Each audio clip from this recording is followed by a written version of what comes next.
I'm not gonna do a countdown. We're going live. What is it?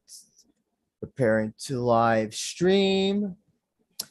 And we are live. Hey, everybody. You are watching and listening to the We Are Rising podcast. This is your host, Andrew Benjamin. My co-host, Jay Christian Gary, is in parts unknown right now. Hopefully, he'll be joining us shortly. But with us, we got two very special guests. We got a recurring guest, supporting character in JMMA, JayWolf. How you doing? What's up, brother? How you doing? Thank you for having me on. I appreciate it. This is awesome. And we have a debuting guest, hopefully not the first time, but not the last. Todd Atkins from the Todd Atkins show, where they talk about all things combat sports. How you doing, Todd? I'm well. How are you? I'm good. I'm good. Before we start talking, just tell us a little bit about yourself. How did you get, how did the Todd Atkins show come about? It's kind of a long story, but I'll try to make it short. When I was in high school, my friend showed me UFC 2. I think it was 1993 or 94, whenever it had happened, the second one. And he wasn't, he's kind of like a street guy in my neighborhood that a lot of people knew. And he kind of told us, all right, I was over at the video store. I just took it back. You guys should go and watch it. It's like a real street fights. They have this. It's like real no time limit street fight. So I went and watched it with my dad. I had done karate and stuff when I was younger, and taekwondo and things like that. And we watched it. My dad loved it. I grew up watching a lot of Hong Kong films, the Shaw Brothers films, Kung Fu films. And so, yeah, I followed it for a long time. My dad followed it too. But, as it kind of got more regulated, I don't think he watched it as much. But, I moved to Hawaii when I got in the military. I got stationed in Hawaii and Japan, both places where the sport was really popular, especially Japan when I got there in 2002. So I was around it a lot, all kinds of different events. Hawaii, like Super Brawl, Rumble on the Rock, Icon Sport, these different events. And then when I went to Japan, I went to pretty much every Pride event that was either in Tokyo or Yokohama that entire 3 years. That's awesome. Shuto, Japan, Pancrase, shoot boxing, K1, you name it. So, yeah, and I got to train with a lot of guys like Kid Yamamoto, Ryan Bowe, the Kotani brothers. I trained with a lot, just a number of people, and yeah, so that's kind of how I met a lot of people and was able to do the shows that I do, I guess. That's awesome. So out of all the Pride events that you can recall seeing, what would you say was the one that was the most memorable for you? The Dynamite Show 2002 at the Yoyogi Stadium for sure. That was the biggest. But the first one I went to was Pride 21, which is the Fried Takayama show. The show itself wasn't necessarily all that good. Fedor debuted on that show, but the fights were not all that memorable until that fight happened, the Fried Takayama fight, and that just kind of blew the roof off the arena. It's funny. You were there live for that, Todd? Yes. I'm super jealous. That's awesome. It's funny because nobody talks about any other fight on that card besides that one, and I think a lot of people don't even. Was that the main event even? Was that the co-main? No, Fried Takayama was the main event. Okay. Fedor fought Sammy Schilt, I believe. No, yeah, Sammy Schilt. Nice. Anderson Silva fought on that card, but the fights themselves weren't. Electric per se. Oh my God! The fact that you got to be there is like, okay, that is like a red flag that you can always just lay on people when you're it's kind of like if you attended the match 2022, where you can say I attended the match, and it's like a badge of honor. Which is we'll start with the match 2022. Let's just go right into Tenshin Takeru because that was the most important fight of the card. And Todd, I want to ask you, Tenshin Takeru, what were your thoughts on this match, this main event, this one that had been brewing since 2015? I've heard, 2015. And just what do you think of the atmosphere and just everything that was with this main event? Yeah, I mean, it reminded me of the stadium show in 2002. The reason that stadium show did so well was because Japan had the World Cup that year, and the day I landed, they beat Russia in the World Cup, and then they beat Tunisia, I believe, was the next game they won. So that was the first two games they had ever won in the World Cup. So everyone was wearing blue shirts. The Blue Samurai is what they called them, and so they were the shirts were everywhere. People, the streets are packed. So it kind of reminded me of that. There was a big momentum that carried that Yoyogi show.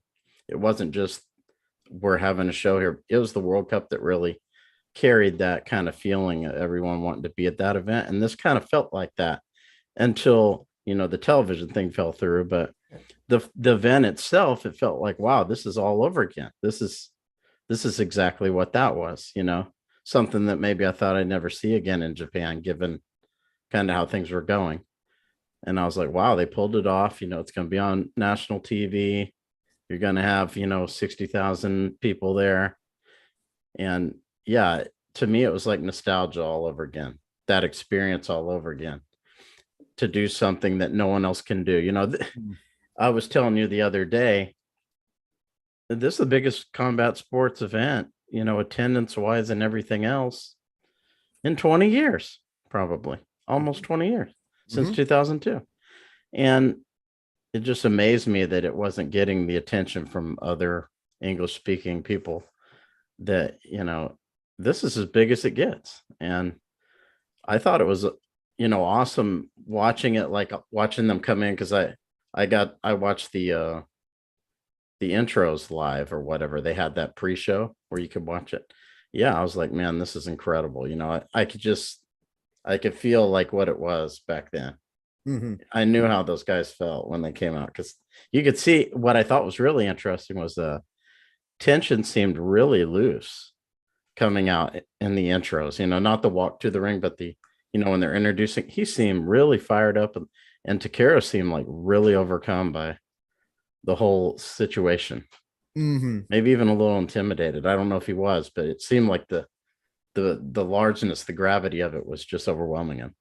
He has talked about like that he had of his mental, like, I should say issues, he's had mental hangups, like panic attacks, anxiety. So I wouldn't have been surprised if he was, it was an overwhelming thing to him, as opposed to Tenshin, who's like, he's been doing this, in Ryzen for how long, Mayweather and all that. So he's probably, has less mental hangups than Takeru has when it comes to like a huge crowd like that. That's my theory. Well, JayWolf, I'll pose it to you. I know what you're gonna say, but I'm happy to hear it again. What do you think overall the biggest combat sports event of all time, or at least in 20 years? Oh, I loved it. I had a great time, and you guys were talking about Takeru. He put too much pressure on himself. Remember in the pre-fight stuff, he was talking about, he either wins or it's death. And he just put too much pressure on himself, and putting the whole K1 brand on his back and everything. And you could see it, just like Todd was saying, dude, when he was walking out, he seemed like he just wasn't as loose as Tenshin was. Tenshin was like, you could see he was ready. He knew that he was going to go off to boxing afterwards, and Takeru like put it on his shoulders, like the whole K1 brand, he's got to win or his death in his pre-fight comment and everything. It just, man, I was just bummed for him that but it was a great match, actually. It was a lot of fun. And I saw Todd saying that it was reminiscent of 2002, and Lenny Hart also said that as well. And so, I mean, hey, with that people, Todd was there, Lenny Hart was there as well. I mean, then it was the biggest combat sports event in 20 years. And well, Todd, I mean, were you at the 2005 Grand Prix? I think a couple of those hit 60,000 people. The ones with Shogun and Fader a couple times in 2004. Did those ones? So like I went to the show at Tokyo Dome where Vanderlei knocked out Rampage Jackson. Yeah. Where Sakuraba fought Randleman.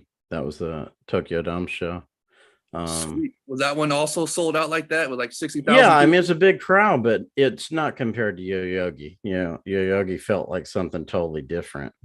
I could give you an example. Like, I know that Hoist Yoshida fight had a lot of controversy, right? But when Yoshida won, the air from people like cheering, it just like blew my head, like blew past my head, because they all kind of cheered simultaneously. So it was like a wind tunnel, going past your head. Yeah. Nice. So just stuff like that. It was again, Tokyo Dome, you can't compare to Yoyogi Stadium, but I'm sure for that crowd looked bigger than what Pride had at Tokyo Dome. I'd have to look at the numbers, but that's impressive. That's impressive. So it was all around impressive show. I mean, with the crowd, the gate, they beat UFC records on the gate. The crowd was. Can you stop being so mean to UFC, JayWolf? You always have. You're gonna bring that up every time someone tries to slag off JMMA. You're gonna always bring that up. Be nice. Always, you know me. So yeah, it was a great show. I watched it from the start to finish. I mean, I know that they didn't have an official stream, but thank goodness some heroes came through and there was a stream available for international fans. NordVPN, and the real MVP. Yeah. Oh, that's right. You guys were able to get the VPN going. So yes, that was cool. I mean, but it was just, and did you see how Fuji TV afterwards, they were regretting pulling it from the Fuji TV? Did you see that? Oh yeah. So they hopefully they learned their lesson, and it'll be interesting to see.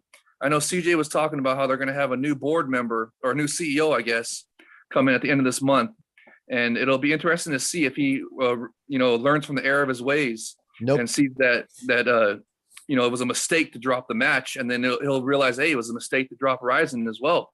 So we'll see what happens.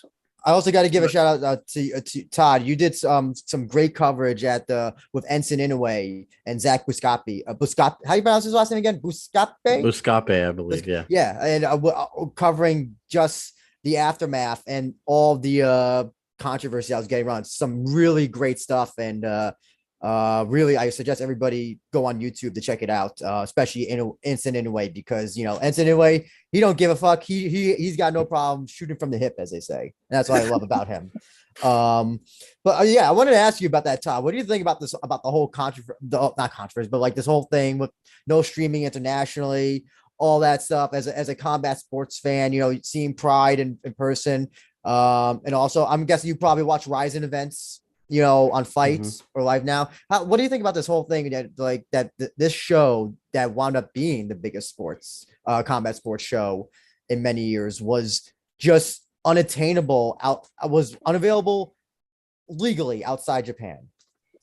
Yeah, it's disappointing. I mean, even if I couldn't have watched it outside Japan, I wish they could have had it on national TV. Just, you want it to be as big as they can have it be. If I didn't see it, that's fine. If they have it on national, I can always watch it on YouTube a day later, whatever. I'll go to sleep. When I was younger, I'd stay up, before I went to Japan, I'd stay up like everybody else. Now I would go to sleep, but I wish it had been on national TV there. You want it to be as big as possible. And, I'm not in the room making these decisions. I don't know what kind of stuff is discussed, but we saw a little bit of this with the Tommy Fury Jake Paul fight. They're not letting him enter the country. So even here in the US, they're saying, look, if you have ties to, somebody who's a nefarious crime lord, we don't care if you got a show at the MGM Grand or not, So we're kind of seeing some of that here. So I don't know what, kind of stuff is discussed in these boardrooms or whatever. And I'm sure Fuji knew they were going to get their butt kicked on TV for not doing it. I doubt they expected anything else they were going to show to do anything close to what it would have done. So I'm sure they knew they were going to, take a loss on it. But you don't know what goes into those decisions as far as like at this boardroom or CEO level or whatever. Especially Japanese boardrooms, because you just know those are like different animals than like American boardrooms. But it's promising that they were expressing regret about not showing it. Right. I think that shows promise that for the future, that they'll see the error of their ways and that it was a wrong decision. They can say whatever they want. Do they mean it? You know what I mean? They might say, you know what?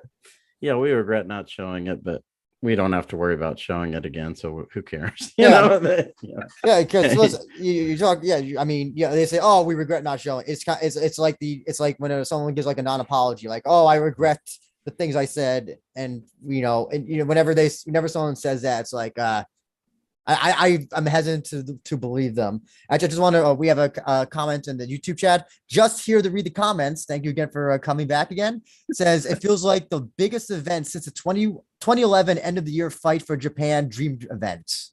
Was that the one with the Glory one, combined? Yeah. Was that the one with the Glory? It was combined Glory and Dream Super Show. That was when they had the Sammy Schilt won the Glory Grand Slam tournament. It was a 16-man one-night tournament. It was freaking awesome. And then they had the Dream Show after it. Was that the one? Was that 2011 or was that a different one? Just either of your comments, just clarify if that's the one that JayWolf's talking about. Well, it was also on your show, Todd, which I was on. Was that Monday or was that Tuesday? I think it was Tuesday, right? What's it? It was Monday, right? It was you're right. No, you're right. It was Monday. I had said that this show kind of felt like a series finale to almost kickboxing. And I know that I'm not the biggest kickboxing person. JayWolf, you're probably the most knowledgeable person about kickboxing here. I'm curious to know. Really? Oh, thank you for that. I don't think so, but I appreciate you saying that. Well, between me and Todd, I think Todd, you and I can agree, obviously a fan like this we're going to pay attention to, but you and I are probably not going to be staying up to watch K1 or K Crush events at 3 a.m. on a beam of television through a VPN. That's true. They just had one last weekend. It was the K1 Ring of Venus. It was an all women show. Oh, see exactly. It was pretty cool, but I feel embarrassed. I couldn't make it through. I fell asleep at the second intermission, and that was like one of the first times I'd done that. So, but it seemed like it was a pretty cool show. I mean, there was a crowd there. It was for just women, and it was a lot of fun. There was people online and everything. We were having a good time watching it. Well, just after this show had ended, Tenshin was crying. Takeru was crying. By the way, very emotional. I'll admit, I was kind of like tearing up at the end myself. It felt like the ending to like a TV show, to like a major TV show that you've been following for a long time. And I know this is not the end of kickboxing, but where can kickboxing go from here? If Tenshin is truly leaving kickboxing, let's assume that he is, and it just came out that Takeru said he's going to be taking an indefinite hiatus. He said he's going to try to find new challenge, whatever that means. Where can kickboxing go from here? Who do you want to answer first? Oh, sorry, Jay. Oh, okay. Well, Takeru didn't say he's retiring, which is excellent, great sign. Okay, he said he just want to take a little bit of time off to regroup and stuff, come back from that loss. So in the meantime, K1 is still the only one that has the balls to run the 8-man one-night Grand Prix the real way. So I mean, why not just do one in his weight class that could find another challenge for him right there? I mean, and the women's one they just did, it was only a 4-woman one-night Grand Prix, but it was pretty fun. I think they should go all the way and go an 8-woman one-night Grand Prix in K1, because they're, like I said, they're the only ones with balls to do this, the real 8-man one-night Grand Prix. So, I mean, as long as they keep doing that, I think it'll be fine. Rise put on a great show as well after the match. So they just had one in the last week or two, and they're still going pretty strong. And then there's also Glory still doing their thing. They got Badr Hari and Alistair Overeem gonna have another fight. Yeah. And I mean they still got the heavier weight classes. I mean, they did make a mistake of letting go a lot of their Russian fighters, which I think was a mistake. But at the same time, they still have a lot of great heavier weight talent. Then you also got one championship that also does excellent kickboxing and Muay Thai and stuff like that. And then also remember the Olympic for the Olympics, they just added Muay Thai and kickboxing, I believe. And so that's going to be like in the future, that'll be like a pipeline, just like it is with boxing. I mean, you see boxers like, Floyd Mayweather himself was an Olympian. Anthony Joshua was an Olympian. I remember him winning the gold. You know what I mean? So that's like a pipeline for the boxing community, for boxers to go into professional boxing. They win the Olympic gold and they go into boxing, have a great career. And the same thing could happen with kickboxing, especially if it's in the Olympics. So, I mean, I know you guys say, how about this? Instead of it being an end to a show, how about it being the end to just a season? And the next season is going to start here pretty soon. How about that? How about that was like a season finale? and there'll be another season happening. I don't think it's the end of kickboxing at all. I think it was just the beginning. I think, you know how I feel about it, Drew. I think it was, dude, I think we're entering a new golden era right now for combat sports, especially in Japan. If they would just freaking stream it allow us to pay them money to stream these events. I mean, it's so fun right now. And it's just with Epic Rising and all these kickboxing things, it's just, they just gotta allow us access to it. And I think it'll be fine. So, I mean, I wish there was some, we know that they got 500,000 on Bima. I wonder if that only Japanese people, or is that including collectively? Because I would love to just see how many people. Well, because the problem is that if you use a VPN, it's saying you're in Japan. I wish there was just some sort of method I could find, like how many people outside Japan were accessing a Vima. I know there's probably no way to do it, but it would just be, I would love to see like some sort of numbers on that. I bet you it was a significant number, Drew. I really do. I think it was a significant number because a lot of people were doing the VPN route. I know the amount of people who were messaging me. How do I, how can I watch Vima VPN? Probably like, I always still get questions. How do I watch Ryzen? And I was getting it from like a whole bunch of people now, like how to use a VPN. So I definitely think it was quite a significant number. Todd, do you like watch a lot more like just like traditional pro boxing? Maybe not as much as I did when I was younger, but I do watch some of the bigger matches. But I wanted to say something about what Jay said. Yeah, go ahead. For me, like I was talking to you about when we were talking with Zach, if I'm Ryzen or if I'm Sakaki Bara who put this event on, he's with Ryzen. So I would be saying, okay, yeah, we put on this huge event. That was awesome. But we need a PR home run soon after to capitalize on all the people that are paying attention to us. To me, you just lost Tenshin. You got to sign Takeru. I'd be like, what do we got to get to pay to get you to leave K1? We need a big name to replace the one we just lost. We need people to keep talking about us. Yeah. If you just go on and do some more shows and nobody cares about, you just blew this opportunity at having this massive event. You got to hit a home run soon, quickly after. Yeah. And that would be it. Well, remember on the show itself, there was a new breakout star. Yaman, the Yaman fight had a lot of right. When the fight happened, that's a Rise fighter that also fights in Epic Rising. So they could, that's just one example right there. So and Drew, isn't there a couple other guys? I think. Oh God. Well, yeah, because a lot of right, but I'm saying who's the biggest guy? Takeru. Yeah. Oh yeah. I definitely see what I would have said. I want saying. him. How do we get this guy? We just lost Tenshin. He's the only guy that can replace him or come close. I don't think K1's going to let him go. I mean, well, of course not. That's why you say, "Hey, I'll give you a blank check. How much you need?" No, it is funny though that you bring that up, Todd. That look at Ryzen has gotten former K1 fighters. They got Taiga, they got Ren, they got Hiroya, Yuta Kubo. Great point. So he's gotten, and it was the biggest out of Koji, of course, Koji. So it's not like they haven't not been able to get K1 fighters. Takeru is obviously top of the list, and you listen, that would be a huge get. The only thing though is that there's only two things. One, I think Takeru's got brand loyalty. A lot of fighters, wrestlers, just people who work in Japan. Probably you can attest to that, Todd. That a lot of them, it's just a thing that you work for the same company for most of your life. Isn't that true? But if he's transferring over to MMA, Ryzen's the place to go. Oh, that's true. That's true. Yeah, he has said he wants to do MMA. I hope he doesn't, but he has said he wants to do that. No, you hope he does, Drew. That'd be awesome. I mean, he's 29 or 30 at this point, and I would feel like it would go the same way as Ren. How Ren's career is going at this point, which is not very good, unfortunately. Because Pride was great at hitting these home runs in between events. They'd say, look, we signed so-and-so. Yeah. we signed so and so. This is a big deal.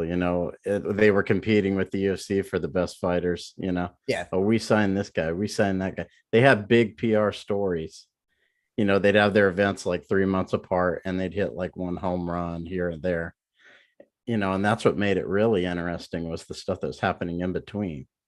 And I feel like that just because you had the big event, don't get me wrong, it was amazing. But this is the best time to hit a home run is now. It wouldn't have as big an impact if you do it 6 months from now. Well, that's also the problem now is that Ryzen seems to, they'll hit a home run one moment, but then a bunch of strikes the next. And I mean, of course, Ryzen 36 is a great example. Yeah. What better way you to cap off? I know that the match was not a Ryzen event, but they were involved. It's they helped the production and all that stuff. But what other way to kind of just kill your momentum by having your next show, international show, by the way, also with a K1 kickboxer on the show, Ren Hiramoto, basically, unavailable outside Japan. Yeah. It's kind of, that's kind of how it is. So I got 2 comments I want to read. Just here to read your comments, clarified. No, the 2001 end of the year fight was the event right after. So not the one you're referring to, Jay. Next comment is I apologize. I'm not good at reading hiragana, I believe that is, but it says they say I've never seen an MMA promotion so consistently crave foreign attention while simultaneously making very little effort to expose foreign audiences to their products. And that is very true, unfortunately. That is very true. Just here to read a comment says, well, there is that one Mikuru Floyd event, which yes, I was about to bring that up. Yeah, and they had Mikuru at the Tenshin Takeru super fight. Remember? Yeah, they brought him into the ring to hype it up. And now he's fighting at 36 in the main event, and they're not even freaking streaming it for us. No. 30, that's 37. Kai is the one who's at 36. Oh, okay. Yeah. But Mikuru is at 37 then. Yes. Right? Todd, when we were on your show, Zach Buscapi said that like nobody's talking about Mikuru and Floyd. Like it's like he said nobody at the gym is even talking about it. Yeah, I mean, I think they expect Floyd to wipe the floor with him just like he did Tenshin and be done with it, And he even made a comment, I'll let the fight go longer if they pay me more. That's what Floyd said, the less they pay me, the shorter the fight will be, So he's not even taking it seriously, Hey, Todd, I got how about the Bellator collaboration with Epic Rising? Will that count as a home run, do you think? Well, what I'm saying is something that's a home run in Japan, right? We're outside Japan audience. You got these eyes on the eyes that are on it are Japanese for the most part. We couldn't even watch it live, right? So the eyes that were on it are the people in Japan. So what could you do because you're trying to get back to the pride stage, right? And if you do that, you got to do something that's going to get their attention pretty quickly after this. Because if you don't, you just sit on your ass for 6 months, 7 months. That's the wrong thing to do. And maybe they consider Floyd and Mikuru to be that. I don't know. I don't think the Japanese look at it that way. But maybe Mikuru, they said is one of their biggest stars. But I want to say that here's the difference, and I apologize for interrupting Todd. Jay. Here's the biggest difference between like Tenshin versus Floyd. Tenshin was the best kickboxer. If you want to make that argument, he was the number 1 kickboxer in Japan. That was the compelling thing is that you had the number 1 kickboxer versus arguably one of the greatest boxers, maybe number 1 boxer of all time. In this one, you're having a Mikuru is a middle of the road MMA fighter, more of a YouTuber now, taking on Floyd. So it's what other than Mikuru's name, there's no other compelling factor in that fight. What about his size? He's going to be physically bigger. Yeah, that doesn't matter. Floyd fought Connor, who I think Floyd was smaller than Connor, I believe, if I remember correctly. Yeah. Not by a lot, but the size doesn't matter. For Floyd, you're talking about the guy who doesn't get hit. And that's his whole game is that he doesn't get hit. So I just don't don't see why the size would even matter. Plus, in the end, it's an exhibition. It don't count towards anything. It doesn't count towards any records. It's just kind of it's something that would be a Full Metal Dojo-ish, in my opinion. Well, let's see how Mikuru does at Ryzen 37. And if he puts it on a press performance and he gets on the mic afterwards and starts trash talking Floyd, that could hype it up pretty good, I think. So we got some more comments. Jamie, our good friend Jamie, who's always tuning in. I appreciate you once again tuning in, Jamie. Says that Takeru to Ryzen would be atrocious. They are not capable of booking engaging kickboxing bouts despite having the biggest talent in a decade. Well, actually, let me clarify with you. Jay, you said MMA for Takeru.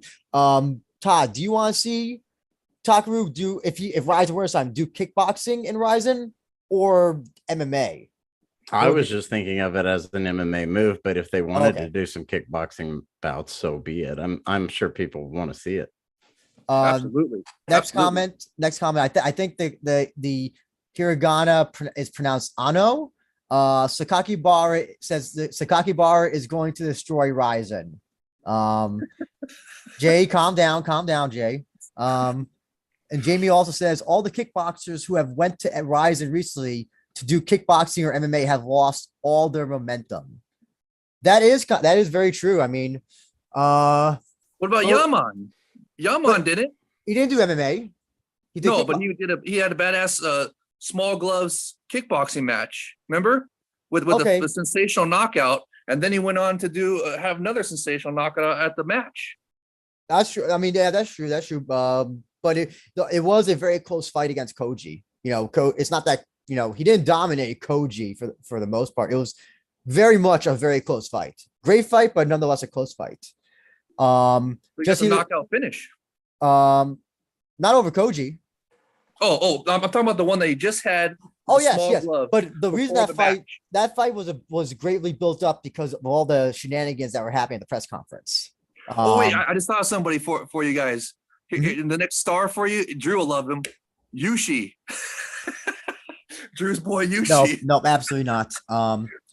Just the other comments says Floyd isn't even top 10. But yeah, I agree with Jamie. They should just push Yaman. The other big event to push is the start of the Atomweight Grand Prix. Which that'll be definitely happening. Right? Yes.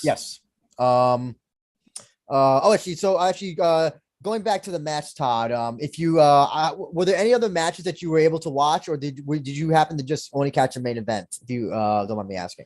No, I agree with what Jay said. Yaman's probably the person who came out with the most momentum outside of those two, I think. As far as a guy that we can look at, the audience can look at and say, okay, this is a guy we want to see again. This is a guy that maybe could be a star for us. That kind of thing. That's what I'm looking at when I look at. Because it's just like the Dynamite show, right? When that show was happening, you had all these people online. Oh, they're not going to do that. They're not going to have a show at a stadium. Come on. And they did, and now they did this one. And, it almost felt the same way. Oh, this ain't going to happen. They're not going to have 60,000 people there. Mm-hmm. They did, they did it as big as you. So I'm always looking at how can they do it again? Maybe in a year. Well, that's the thing I want to ask as well. So do you mean when you say do you mean K1 Rise crossover happening every year? Is that what you mean? Not necessarily. To me, it's how can we get this many people in the tent again? Mm-hmm. I don't care how it happens. How can we get, who can help us do that? Yaman probably can help do that now to some extent, but not the same as Takeru or Tenshin. That's why I said you need to get Takeru to cross over to MMA. Sign him to Ryzen. That would be a big thing. Takeru versus Tenshin MMA, the match 2. Oh, that'd be badass. You could get him to fight some well-respected American fighter. Doesn't have to be an elite guy, just someone who's respected. Okay. Yes, agreed. That he matches up with not someone who would just maul him on the ground. Someone he matches up with fairly, but someone who has a name. And I think it would, they'd probably have to get you could get Tenshin to do a boxing match on the card. Why not? Absolutely. Why not? Absolutely. And I was telling you about on Monday, I was saying you could get Tenshin and Inoue to fight on the same boxing cards together, and you'd probably pull a massive crowd at Tokyo Dome. Absolutely. Tell them, Todd, that's exactly what they should do. That'd be awesome. And then, sorry, Jay, go ahead. Oh, I was just wanted to piggyback off that. I mean, he was saying how they could bring in an American fighter. That's absolutely correct. I mean, if like for the Bellator collaboration events, I remember we were talking with CJ saying that they need Japanese stars.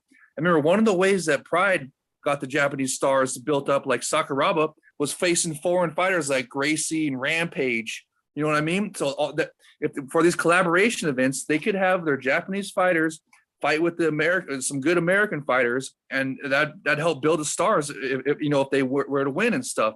And for the kickboxing crossovers, absolutely, dude. Just like you were saying, dude, have the Tenshin Takeru rematch under mixed martial arts rules or something. That'd be awesome. Or what the thing now is open finger gloves. That's the thing that's becoming the thing now. And I think one started that whole trend because they started having all their kickboxing matches with open finger gloves. I don't remember that ever happening until one started doing it, unless. Yaman is making it famous in Japan because Yaman is the one that's doing the open fingered small gloves for the kickboxing matches. So absolutely make that a thing for sure. I mean, it's paying off for him. So going back to the match, though, can we just talk about how awesome that match was between Yaman and Ashizawa? Like that, if you had not told me about what the main event was, I would have figured that match was the main event. Todd, do you remember that? Do you remember much from the Yaman Ashizawa match, even though it lasted not that long? The biggest thing for me was kind of like, I look at the fighters, their aura or whatever, like he was coming to the ring, he was doing his rap thing and all that. He reminded me of someone that Kid Yamamoto would hang out with, because that's kind of how he was. He was big into that reggae type stuff. Oh wait, you mean Ashizawa or Yaman? Yaman. Yaman. No, Ashizawa came out the rap guy. Yeah. But Ashizawa. I'm sorry. Yeah. But Kid. He kind of reminded me of a guy that Kid would hang out with, or something. He was kind of big into that kind of stuff. But for me, it's like I said before, who has a big aura, who's somebody who popped off the card. And that's what I would say, that fight. And then Yaman's momentum after. Oh, yeah. I was not an Ashizawa fan. He was basically a mid-carder in K1. And he you know what I liked about their fight. Here's the other thing I gotta say about their fights. Give credit to both of them. You know how many Todd, Jay, you know how many times MMA fighters say, "Oh, I hate this guy. I'm gonna fucking kill this guy," and then they just wrestle for 15 minutes, or they just counter jab like Sean Strickland does. So point fight for the whole thing. Point fights. Credit to Yaman and Ashizawa, especially with Ashizawa, like not even waiting until the bell, like doing that, like the flying Street Fighter like kick thing. These two said we're going to kill each other, and they ultimately tried to. And then at the end, you know what? They shook hands, and you know what? Yaman was a better man that night. So if that to me was truly like, other than the main event, that was like, I mean, Jay, what do you think about that match? Oh, I loved it. That was the hottest match besides the main event by far. And like I was saying, Yaman he's a Rise fighter, right? Yeah. And he has fought with Epic Rising before, and he's fighting in small finger gloves and mixed martial arts gloves basically. And I would love for him to be a crossover fighter, just like Bay Noah and all of them, and Ren Hiramoto being a crossover kickboxer MMA fighter. I think Yaman would be another perfect candidate for that. And I mean, like Todd was saying, dude, he's coming away with a lot of momentum after that match, after his performance at the match event. Yeah. So I'm really excited to see what his next moves are, and I'm hoping it'd be on an Epic Rising event. We got a comment again from I pronounced your hiragana wrong. It's not Ano. Says Mikuru is overrated. He is running away from Vugar Karamov because he knows it's a bad match up for him. Kleber is going to make him sleep again on New Year's Eve this year. Jay, I know you like Mikuru. I love Mikuru. What do you want to respond to that Mikuru hate? Yeah, I mean, how can you hate on an Azakura action bro? I mean, I love the Azakura action bros. I mean, they bring it every single time. I mean, to say he's overrated is a little bit way too harsh, I think, just because he's got a couple losses. I mean, his brother was a champ, wasn't he? I mean, and so, I mean, look, they're still young. They got plenty of time to develop further. So we'll see what happens. I just don't think they're overrated. And Well, no, he's saying Mikuru. Mikuru is. I don't think not saying anything about Kai. okay, well, I always put them together because I like to call them the Azakura Action Bros because they bring it.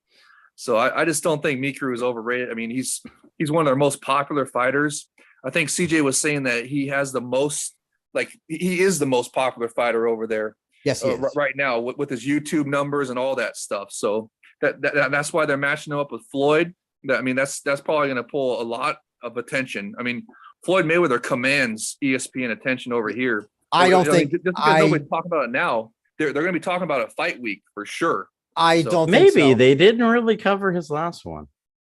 You know? But that was. I thought he looked good in that last exhibition, by the way, but they didn't really cover it. Oh, we talking about against Jake Paul? No, Floyd had a fight with somebody he used to train with at his gym. Oh, yes. Oh, yes. And he battered him. You know, I thought Floyd looked good in that fight, but no one talked about it. Yeah, that was the one on the helipad, right, in the Middle East. Yeah. Yeah. Yeah, it was like some kid or something, or like, was he some young kid or something? I think Floyd had trained with him before. He had trained at Mayweather's gym. He wasn't somebody who didn't know what he was doing, but Floyd battered him. You know, he looked good. He looked sharp. He looked like he took it serious. He didn't show up there and just clown around. Like, I felt like Jake Paul, he just showed up to clown around. I don't know if they paid him to do that or what, but he came there to beat that kid up, and he did. Well, according to Paul, he didn't get paid anyway, so I don't know. Yeah, Floyd came to beat that kid up, and he did beat him up. You know, so it looked like he looked like sharp. But I think Zach said it best that since that Floyd and Mikuru is not getting any talk at his gym, Hearts Keshikai, you know, and again, there's nothing compelling about the fight other than the fact that it's maybe the most popular fighter in Japan, but not. See, it's like. It's not the same with Tenshin because Tenshin was the best kickboxer. So that is a legitimate crossover match. Same thing when Kyoji fought Tenshin. Kyoji was the best bantamweight at the time, taking on Tenshin in the best kickboxer. Problem with Mikuru is that he's not the best fighter in his division. He's just the most popular. But can that popularity is it as compelling? I really don't think so. Another thing, you know, is Gervonta Davis. You know, he's one of Floyd's fighters. I don't know if they just finished their contract or not, but I remember the first time Floyd fought Tenshin. I saw Gervonta tweet, "How do I get on this undercard?" He wanted to fight on the show. Yeah, and that would be pretty awesome if Ryzen could say, "Hey, this Gervonta Davis kid over here, Floyd, what do we got to do to get him on the card?" You know? What was it? Oh, we got a ton of comments. Says, as a Japanese, I think Mikuru is overrated. He is all talk. He is bad for Japanese MMA as long as everyone treats him as a Japanese MMA star. And then goes on to say, sorry for my poor English. English is pretty fine there. You're doing great. But Mikuru is a YouTuber. He is not a fighter. And I absolutely agree with that. JayWolf, counterattack. What? That Mikuru is not a fighter? Are you kidding me? He's put on some excellent fights already. So, I mean, I don't get the hate on Mikuru just because he's not like an undefeated fighter or whatever. But the guy brings it every time, win or lose. I know when the hate started. After the first Yutaka Saito fight that he lost, when they had the championship match. Okay. He made a video. He put out a video basically saying that, like, it was kind of like a bitching video where he was complaining that, like, the judges, like, misscored him, or that, like, Saito, like, really didn't win or whatever. And if you actually go to video, it has, like, if you use the app that shows dislikes, it shows the like to dislike ratio is, like, very, very skewed. Like, one of his most disliked videos. And he did not get a lot. I don't know if he lost fans, but he definitely didn't gain any fans with that video.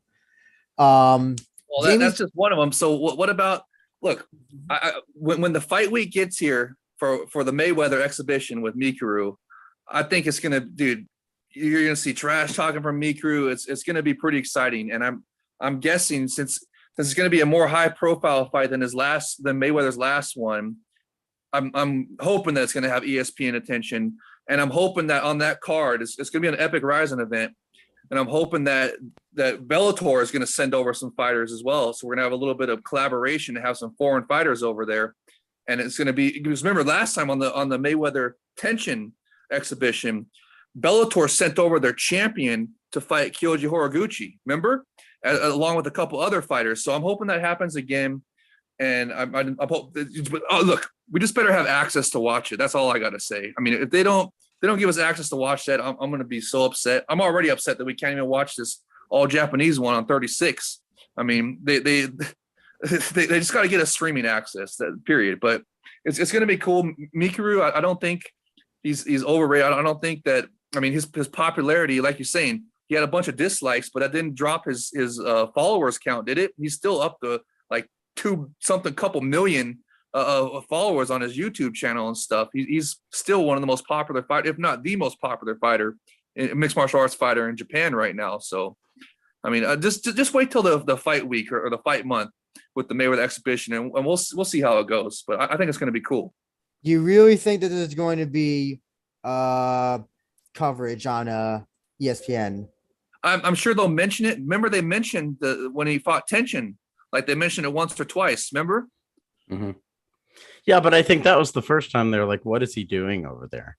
Now they're just going to be like, "Did you see that press conference?" Especially when they had the Jake Paul fight. That was such a terrible fight that I think ESPN just like, you know what? Who cares if he's having another exhibition? You know, it's a circus. Who cares? Did you see that press conference that Mikuru and Floyd were at? None of them asked. They were asking Floyd what he thought about Oscar De La Hoya and the basketball team. Whatever, I don't remember what it was, but the Las Vegas basketball team, right? And but that's because Floyd's the A side. Floyd's the A side. They're always going to ask him about questions about boxing and all his other all his other ventures and stuff like that.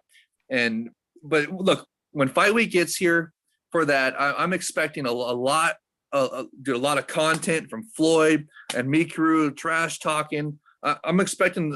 I have high hopes for that. I'm hoping that's going to be a home run event, like Todd was saying, and I'm hoping there's going to be Bellator collaboration. I'm really looking forward to it. Jay, I don't like to rub it in, but I'm going to use a meme to answer your question about that. There will be ESPN coverage the week of Mikuru and Floyd, and this is my response to that. Can you see that? You don't. Okay. All right. Well, look, we'll see. I'm sure. Look, when he fought Tenshin, they had mentioned a couple times, and I'm hoping for the same type of thing that they're going to mention a couple times, even if it's like Floyd sending it in for them to do it. You know what I mean? Well, just even a mention or two would be worth it. And because remember how much attention that when Floyd fought Tenshin or exhibition with Tenshin, the Kyoji Horiguchi bout with Darian Caldwell, the collaboration with Bellator, that was a fight right before that. That got a lot of attention, a lot of eyes on that. Remember that rose Kyoji's star level up a lot after that. So I'm hoping they can recreate that with this, and we'll see what happens. I mean, if you, like you said, you want to angle. Mikuru is going to be. He saw that press conference. Mikuru is physically bigger than him, physically taller, and he looks bigger. Tenshin was noticeably smaller, but Mikuru is going to be physically taller and physically bigger. So that could be an angle right there that they can play up on, even if it's not. Obviously, he's not a boxer on Floyd's level, but I mean, hey, it's something. So I'm like I said, I'm hoping it's going to be a home run with a collaboration with Bellator again. It's going to be awesome. Okay, so I'm sorry, I'm behind the comments on the YouTube channel. Jamie says, I bet on seeing Ashizawa to be included in the super featherweight tournament for Takeru's belt. Got quite the pop. There we go. Yeah. There we go. See, they're already hyping up people that come up to challenge Takeru and Takeru's weight class. Yeah. So they're talking about a guy right there to be in the next K1 Grand Prix at Takeru's weight class. Look, that could provide a contender right there. Takeru is not retiring. He said he just wants to take some time off, so he's going to come back. Hey Shin, our boy Hey Shin, who helped who helped a lot of us with the landmark shows, is back and is asking us, or saying, Yaman always looking ahead to the future. Yaman officially announced that he's now training in MMA, and a matchup of Ren Hiramoto in this year would totally make sense for everyone. That's if, I mean, if Ren wins his fight, if not, Ren's 0-3. If I'm not Yaman, I'm like, why would I take an 0-3 fighter? Really? Because it's a kickboxing crossover. Yeah, but Ren Hiramoto is not a kickboxer anymore. If it was their first, he'll always be a kickboxer, but he's a kickboxing crossover, just like Mirko Crow caught Mark Hunt before him. I mean, they're kickboxing crossover fighters. And Aab has 2 comments. They say Mikuru brings entertainment like Jake Paul, and Horiguchi once said, "There you go." Horiguchi said Mikuru is a businessman who knows how to fight. I love that comment. I'm going to remember that for the rest of my life. I like hearing the Japanese fans you have on your comments. I didn't know you had. Oh no, I love it. I love hearing it. I love it too, man. Listen, we have a fan in Indonesia as well, Anna. So, and there's people in England. It's always great to always hear people that can always contribute no matter where they are from the world. Whether it be like North America, Asia, South America, Antarctica. I'm pretty sure it's got to be a rising fan in Antarctica at this point. Well, actually, I shouldn't say that, but they can't watch the show, so maybe they're not a rising fan anymore. Who knows? So Todd, so with this event, with the match, biggest events, do you think that an event like this can ever happen again on this scale?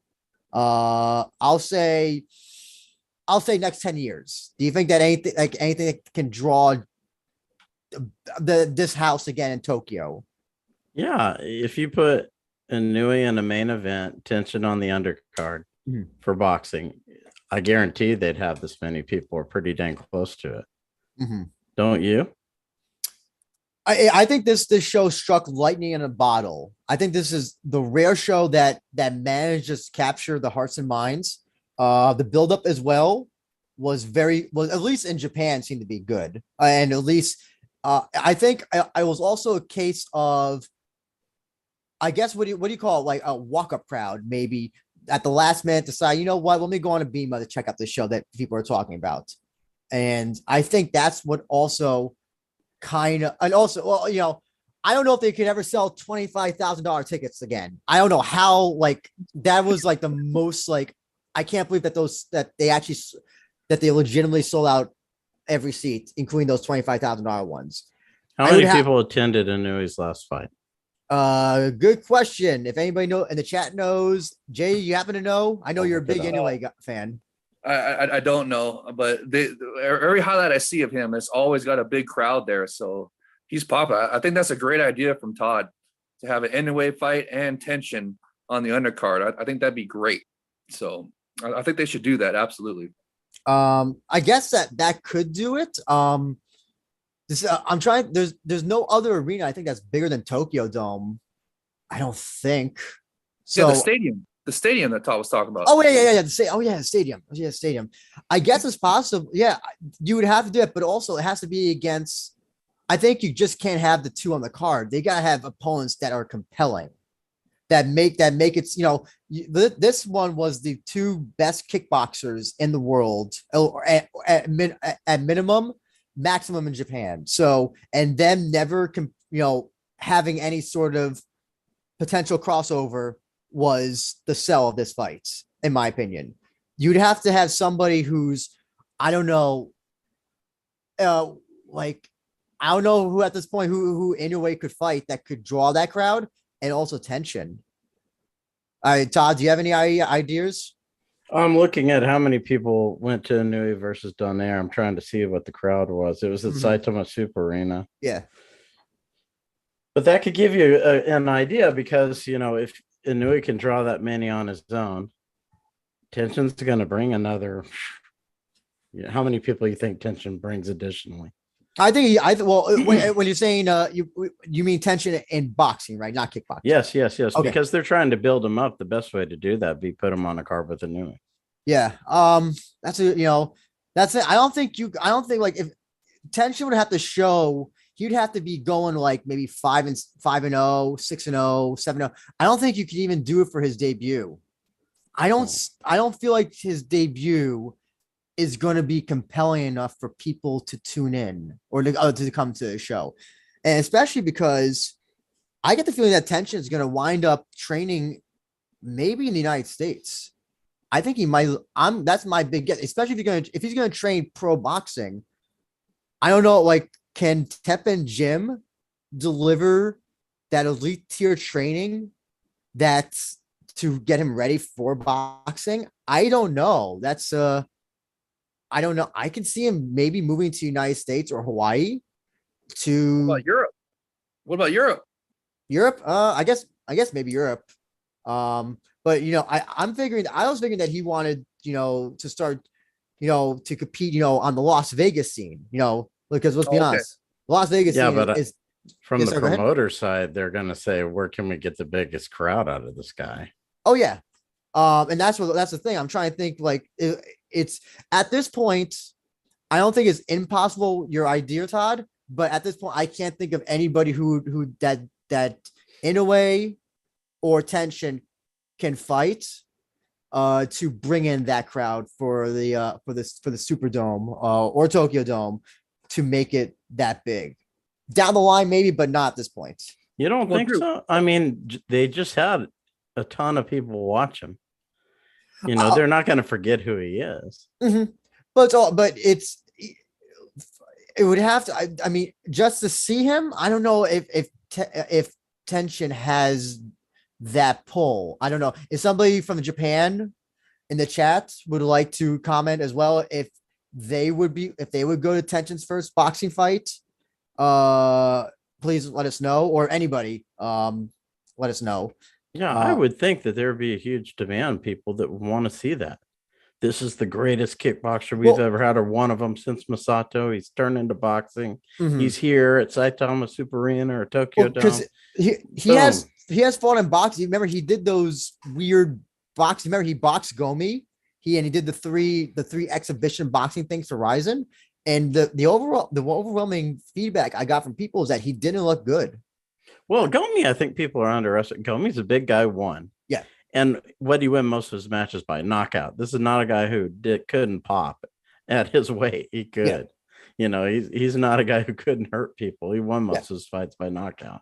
And he was a good boxer. That's mostly what he did when he fought. Mm-hmm. He didn't kick a whole lot. He used his hands. He's got long reach, big power. He's knocked out guys much bigger than Tenshin. Yeah. So yeah, Gomi's no slouch. I don't care that he's older. I bet when he hit Tenshin, he was like, damn, He also did use bigger gloves. Yeah. I think they used like 12 ounce, maybe 14 ounce gloves for that fight. So obviously I'm not going to be the biggest impact, but it's, I don't know. I definitely, I think down the line we might see something like that, Todd. I like you're suggesting. I don't think it's going to happen. I don't think Tenshin's first fight though can sell. I mean, OJ, let me ask you. I'm sorry, you're here as well. Do you think Tenshin's first boxing fight could draw a huge crowd? Possibly. I mean, maybe not like 60,000 people crowd, but they could draw a crowd. Remember, it wasn't one of his shows. I don't know if it was the one where he fought Kyoji Horiguchi. But didn't that Ryzen show that he was on have like 20-something thousand, 25,000 people for that one? Do you remember the Kyoji fight you're talking about? Yes, remember that one's. What is it? I know they got a good crowd. I hear clicking, so I think you're looking up JayWolf. No. Oh, I thought. Maybe I'm hearing things. That Horiguchi fight was a big fight where they kickboxed. Yes. That was a big fight. But what I'm saying, if you put Inoue in the main event and you have Tenshin on the undercard, so probably semi-main or wherever you're going to have, it doesn't really matter. You can start the show with him probably. But, because people know who he is. Mm-hmm. You put some advertisements in the train station, whatever. I guarantee you, the two of them together, they're going to pull some people. No doubt about it. Inoue can pull on his own. Oh, yeah. Inoue definitely will pull on his own. Just to answer that, so they drew 27,208. Oh, there you go. See? So, I mean, look, Tenshin has shown that he's been able to draw. I mean, he just got 60,000 fighting Takeru right here. So, like Todd was saying, put him on an Inoue undercard, and it's going to draw no matter what. Just like, remember with the Canelo, they put, I think it was Chocolito or somebody on one of his undercards, and that helped boost Chocolito's status. I think I'm getting that right. I'm sorry, I'm a boxing casual, so I don't really know a lot, but And Tenshin's not really a guy you got to boost. The Japanese fans know who he is already. Yeah. They're just saying now you get to see him box. You saw him kickbox all these years. You saw him in the match. Now you get to watch him as a boxer. Now he's starting a new career. You can come here. You can watch it. We got the best fighter, one of the best fighters in the world in Inui. Teddy Atlas thinks he's maybe even the best, So we got Inui and we got Tenshin. And I guarantee they could pull. Well, no doubt about it. Well, here's we got a comment from again who says, Todd, I just want to clarify. Are you saying that maybe are you what do you call it? Fantasy booking a potential Tenshin fight, Tenshin and Inoue boxing fight? Is that what you're trying to down the road? They could, but I'm just saying putting them on the same card. Oh, okay. Oh, gotcha. That's two famous fighters from Japan. I got you. Says, I don't think Tenshin can fight Inoue, especially not now. Yeah, not now. I wouldn't even think of that. Tenshin needs to fight Takei Yoshiki first, but I don't think Tenshin can win. I'll look up who Takei Yoshiki is. Again, I'm not too familiar with boxing myself. I'll tell you this: if Tenshin were to get a bunch of wins, if he was very successful in kickboxing, and then he eventually, what weight class is Inoue again? Is it 120 or 125? I think. Yeah, he 125. Yeah, which is a weight that Tenshin could easily make. If that were to build up like very well, they get wins, then that can sell out like a Tokyo Dome. No doubt about it. But that's not necessarily what I'm saying. I don't need him to fight somebody good. I just put him on the card with him. Gotcha. Okay. I see what you're saying. I think people would want to see his debut match. If it was against me, people want to see it. They want to see him, I would think. Yeah, absolutely. See what the fans say. See what the people on YouTube. It don't matter who he's fighting. Let's say he's fighting. Who cares? Do you want to see it or not? Okay, I'll ask that. So Jamie just said a comment. I'll also ask you, Jamie, if you are interested in seeing Tenshin's first kickboxing match in Japan. No, boxing. Boxing. In boxing, whether it's in Osaka or not Osaka. I think you're in Osaka. And also Jamie's comment. He said there is definitely no kickboxing bout to match the match in attendance. The one kickboxing match I think that could be done that maybe could get interest, potentially, maybe slightly, not match level, but even that could even like come close, would only be Rukia Anpo, who was on this show, taking on Ren Hiramoto. I've heard from kickboxing fans that they want to see that kickboxing matchup. Says that Takei is a former K1 fighter. He's transitioned to boxing similar to Tenshin. That Jamie also says that Takei is a former K1 champion. Okay. But yeah, I ask you, Jamie, are you interested in Tenshin's first pro boxing match? Would you be interested in attending that? And what was I going? Oh yeah. Jay, actually going back to the match, I want to know, did you have an MVP of the show? Who was the one that stuck out to you the most? Oh, okay. But besides Yaman, definitely Tenshin.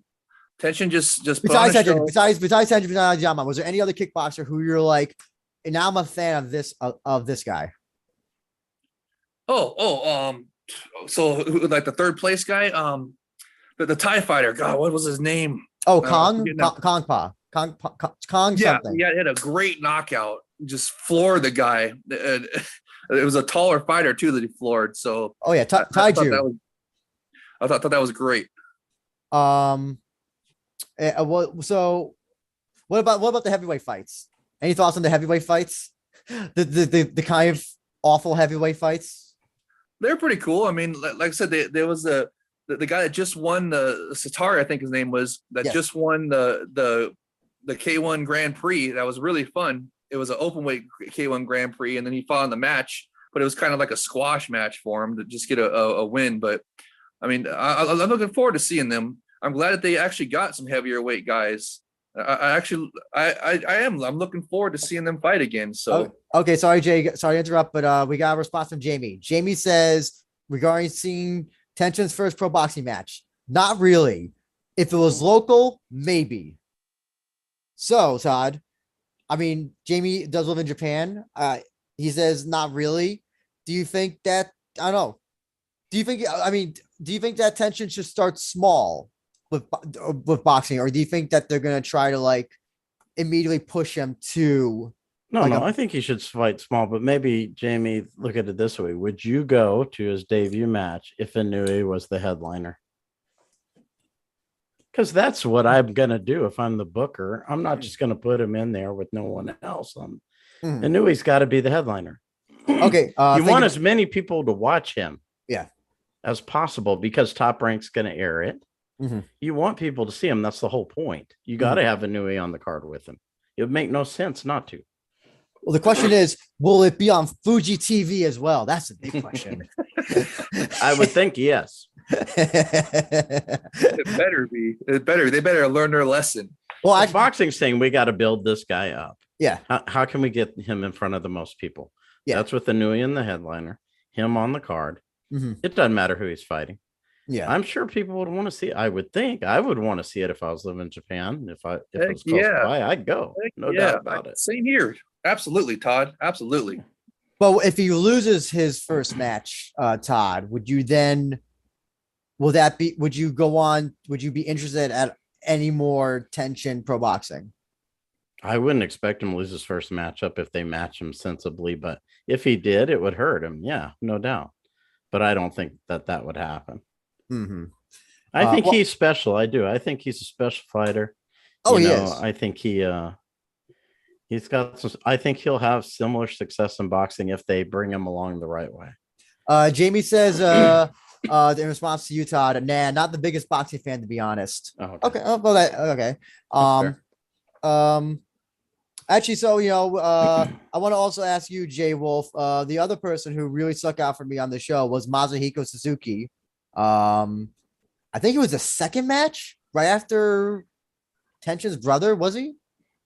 Oh, yes, you're right. You're right. That was a heavily hyped match too. That was supposed to be two of the top prospects going at it. Remember? So that makes sense. That would stick out for you.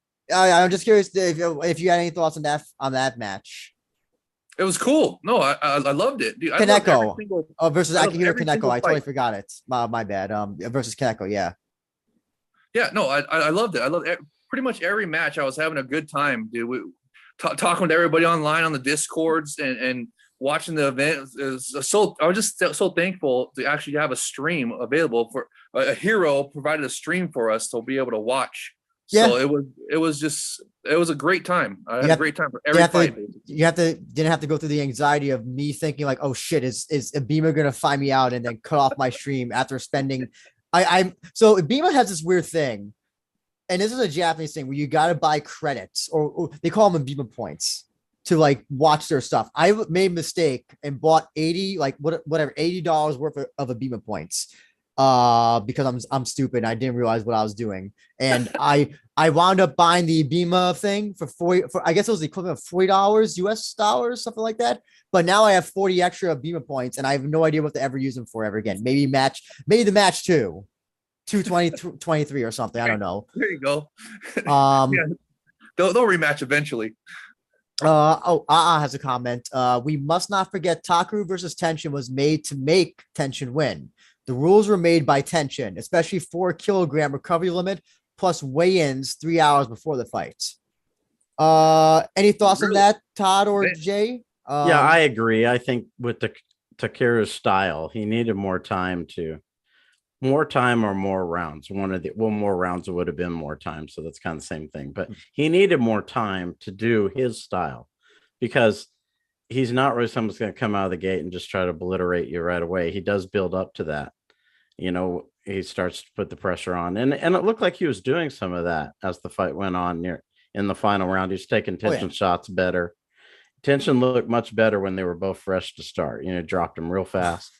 But I'm remembering when Takeru threw him down and Tenshin was like, it was like You ever see the Family Guy episode where Peter falls down on his knee and is going like, ah, and Tenshin was like doing that with his back. It was like, ah. I don't know. I thought that was funny. Yeah, I thought if the match had went like 5 rounds or maybe 3 5-minute rounds, it could have been a different kind of fight. Oh, I think Tenshin was slowing down a little bit, and Takeru was taking his punches better. He was starting to find his rhythm, but he didn't have time. But if it was 5 rounds, I would have expected Tenshin to train for a 5-round fight. Mhm. He knew he was going to a 3-round fight, and I don't think he would have. I mean, he's fought more than 3 rounds before the fight with Rodtang. No, that's a good point.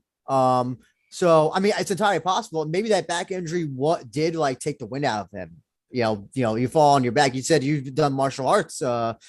Listen, you get thrown on your back. Like if you breathe the wrong way, suddenly like you sometimes just like it affects the rest of you. So it's entirely possible that also contribute to it. When that headbutt happened, Jay, were you like having a heart attack? Like, oh God, this is gonna. Were you like sweating like the meme with the guy who's like sweating like profusely? Was that you when they? Oh God, yes.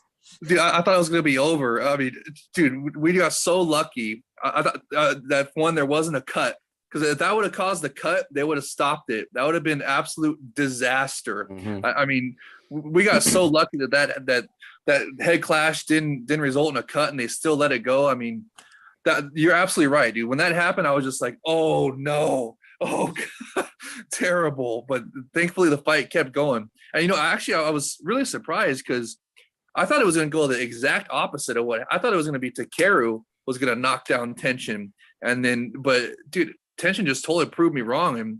And like Todd was saying, it was, if it would have been 5-round fight, Takeru might have had a better chance because the momentum was definitely turning in that last round. I mean, Tenshin obviously got the first round with that knockdown, which was sensational. Mhm. But after that, it seemed like Takeru was settling in and then turning it around and getting the momentum back. Maybe it was part desperation because he knew he was going to, if he didn't get the knockout, he was going to lose. But, who knows what would happen if it would have been 2 more rounds like we wanted. But yeah, for that head clash, dude, that was so scary. And I was just so thankful that it did not result in a cut and that they allowed the fight to keep going. Because, dude, that would have been absolute disaster if that had stopped. It wouldn't have been like the 2004 Pride Grand Prix, when the head clash cut delayed Fader Big Nog. Yeah. That actually turned out being kind of cool for end of the year show. And then like with the Bellator Grand Prix with Nemkov Anderson, that one that sucked as well. But also look at what's happening with that. Since that's part of a Grand Prix, they're going to rematch that later, and it's going to be part of an even bigger card now. The rumors is that's going to be part of Fedor Bader 2 for the title, and then Anderson Nemkov 2 on the same card. I mean, that's going to be huge for them. But this one was not a Grand Prix. So sorry, Jay. We got more comments coming in. Yeah, Jamie says it's a shame the Tokyo Dome used to host the best heavyweights in the world. Now we are stuck with Cena versus Yamashita, probably the piss break of the night. And then he also goes on and says he loved the show, but had too much filler, needed some fights cut. Jay, I know you love more fights, so if you want to disagree, go ahead. Yes, absolutely disagree. I mean, if anything, I needed actually the intermissions were not that bad, but I mean, there was like 3 intermissions. I remember now. You just remind me that there was like 3 intermissions. But they were quick intermissions. It wasn't like an hour and a half intermission. You know what I mean? Yeah. It was like the longest one was what, 20, 30 minutes, something like that, or 40 minutes, something like that. So, and says Tenshin said he learned how to negotiate to his advantage from losing to Floyd Mayweather.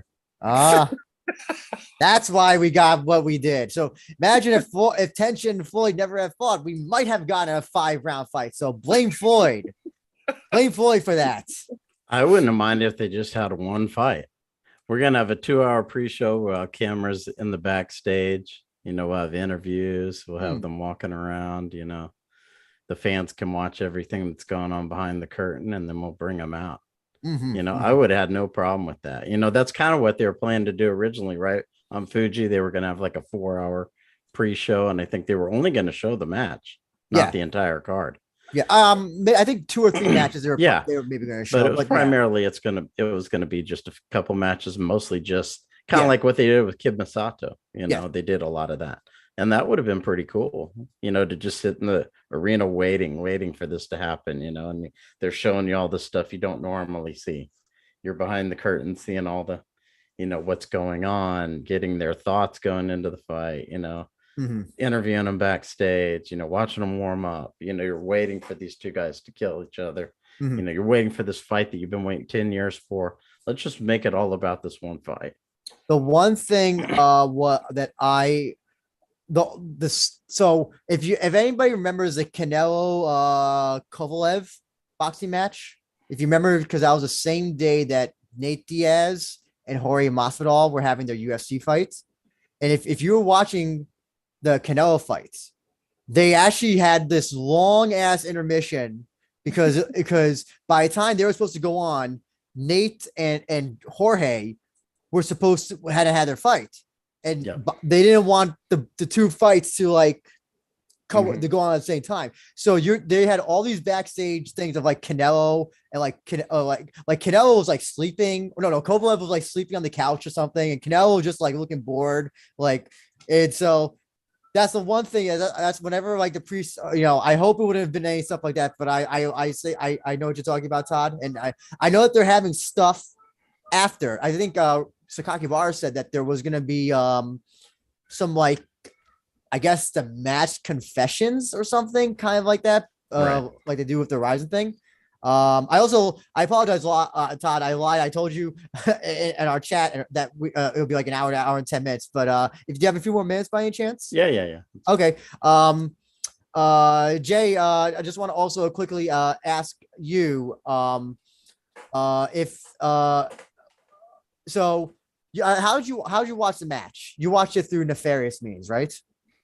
Yes. Okay. Yes. So, a hero streamed it for us. Okay. And that was the only way we had access to it. So, and I'm hoping there's going to be another hero for Ryzen 36. Well, actually, that's the next topic I want to briefly talk about, because Ryzen 36 is now looking to be like Ryzen's Landmark 1, where it's going to be unavailable. I have no idea what to say about it because it looks like a great card. We can't watch it because Ryzen Stream Pass, this is the weirdest thing. You can subscribe to the Stream Pass if you're international, but you can't buy the show with an international credit card, with a credit card that's not registered in Japan. I have no idea what to say. Say whatever the fuck you want about the show. Well, it's gonna be pretty cool. It's got Ren Hiramoto on it, fight another kickboxing crossover and mixed martial arts, and that's a co-main event.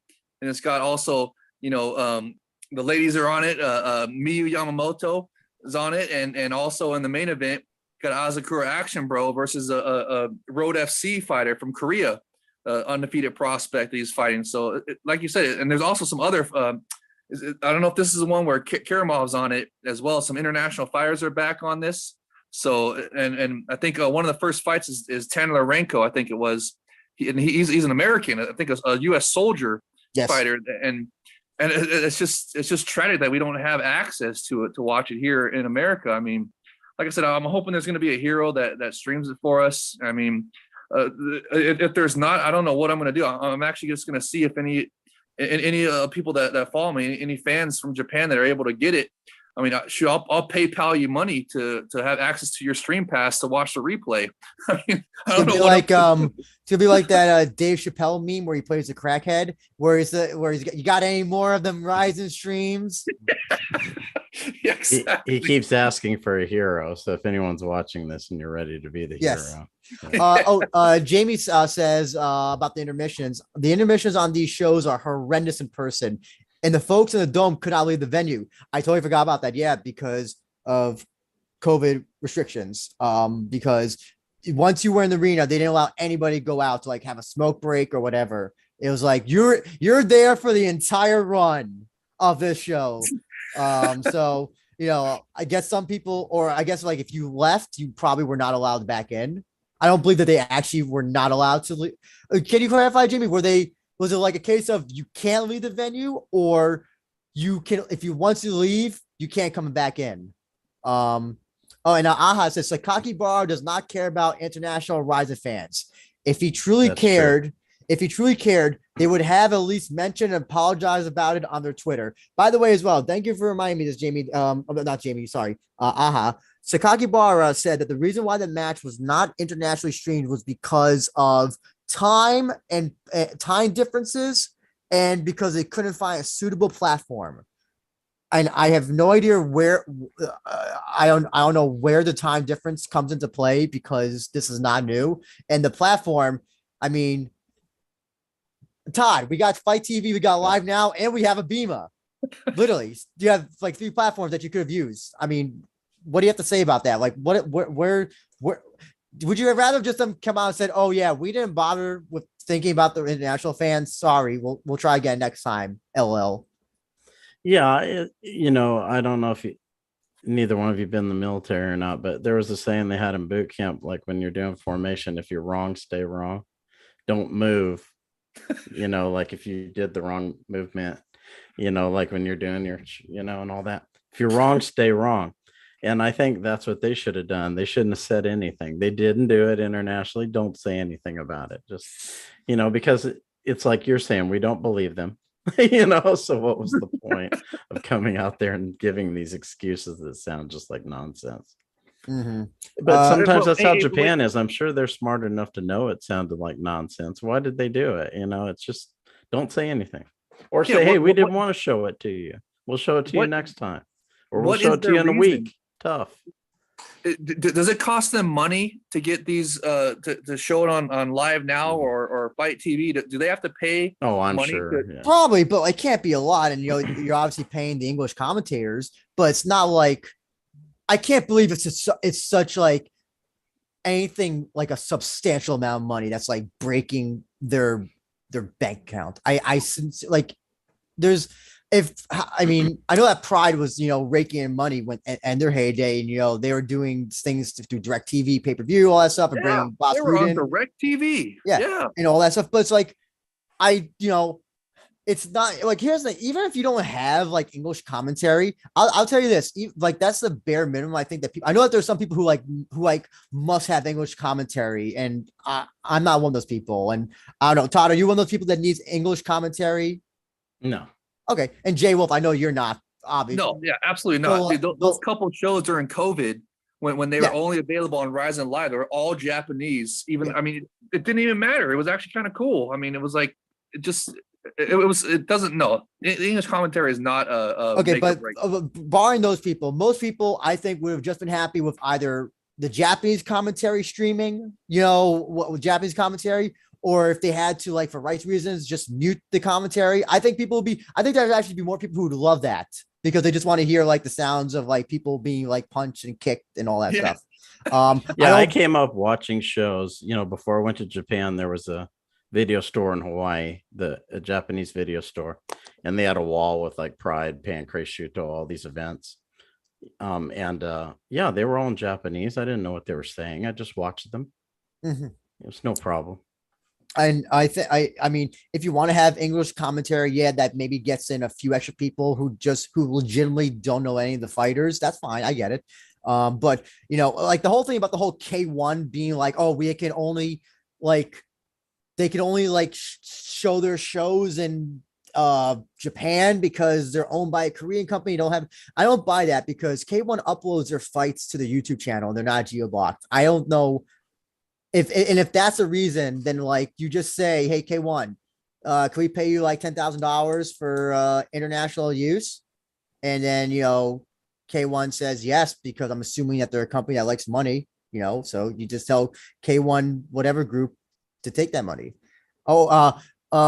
Jamie says, to talk to Krev about that. I'm going to ask him that. And then he also says, one last comment. Best thing of the show was the old K1 theme by Prince. Nostalgic.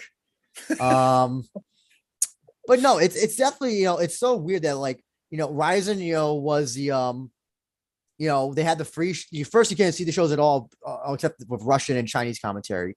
Then they had the Eversport, which is free. Then they went on Fight, and they seem to be doing good on Fight. I saw people talking about the shows. Pandemic hit. They're on Live Now. Well, they went on the Ryzen Live thing.